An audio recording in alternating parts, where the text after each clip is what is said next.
This week's Torah portion continues the story of Jacob and Esav. Remember the story a couple of weeks ago. Jacob gets the blessings.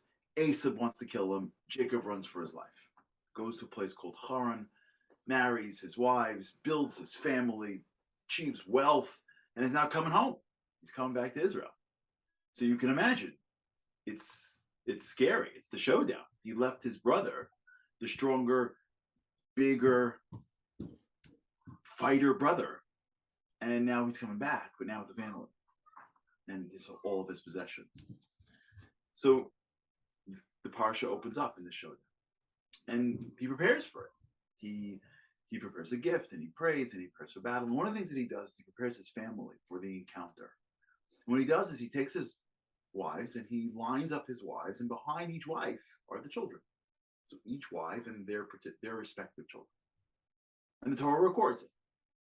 And then comes the encounter, and the Torah records the family when Esav shows up. But what happens is, when the Torah records when Esav gets there, the first wife, the second wife, great. When he gets to the last wife, so to speak, Rachel, and her son Joseph, it doesn't say, and then Rachel and Joseph, which would make sense, Rachel and Joseph. It says, in Joseph and Rachel.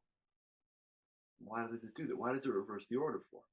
Torah doesn't make a mistake, and the commentators pick up on it. Why does the Torah say Joseph and Rachel when it should say in Rachel and Joseph? So, in life, we ask ourselves a lot, how do people become great? Like, how? Like, they have great ideas, they have great desires, they have great ambition. Like, what's the moments? Like, when does it actually happen? There's one day that someone gets the opportunity to run something big and they become great. You have to have the right moment, the right chance, the right DNA. Are you well connected? Like, we all want to be greater. When does it happen? When is the moment of greatness? So let's get back to the story, because the Torah teaches it to us in this week's Torah portion. Listen to this. Jacob actually places wife, children, and wife, children. So therefore, when it got to Rachel, even though she had one kid, Joseph, who by the way was around 8 at the time, he placed them, Rachel, and then Joseph. But Joseph was paying attention. And Joseph put 2 and 2 together. And Joseph saw his dad scared and preparation for battle. And he knew that what was coming up was Esav, his uncle, who wasn't a great guy. And Joseph saw his mom, who was beautiful. And Joseph didn't want Esav looking at his mom. So Joseph, the child, stood in front of his mom. His dad put him behind, and he, to protect his mom, went in front. Now, he was 8, but it didn't matter. When the Torah says, you look at Rashi, and you look at what's called Musaf Rashi, you'll see that because he did that, he was given the blessings of being above the evil eye, of growth physically, of growth in stature. He was given blessings of greatness because he did something hard and great. What did he do? He didn't protect his mom. He didn't do anything. Nothing happened.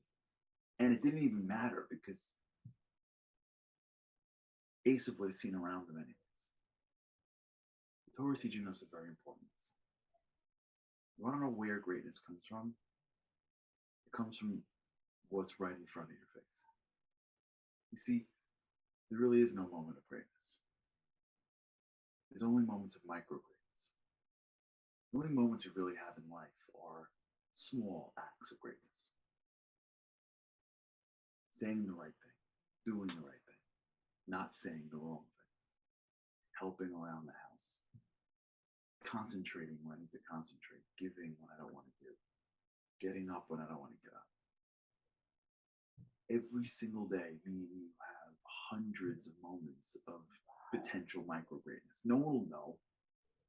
No one will see. No one will point it out and pat us on the back, but we know that I should put in a little more effort and do this. We know what's right. We know that choosing what's right and hard is better than easy and comfortable. We know. And it's not major, it's micro. All he did was stand in front of his mom. He didn't figure out Pharaoh's dream. He didn't become the king of Egypt. He just stood in front of his mom.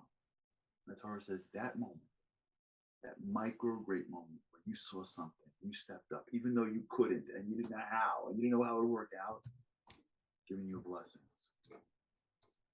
That's greatness. We spend too much time thinking that greatness is big. It's small.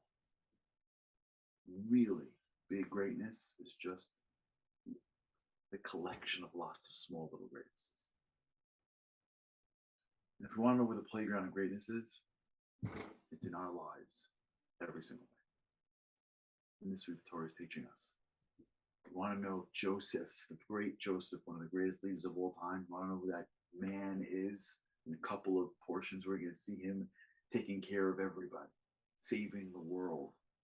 Well, guess what? He didn't become that overnight. He was doing micro greatnesses his whole life. If we do that ourselves, we'll achieve greatness many, many times a day, whether people realize it or not. We will.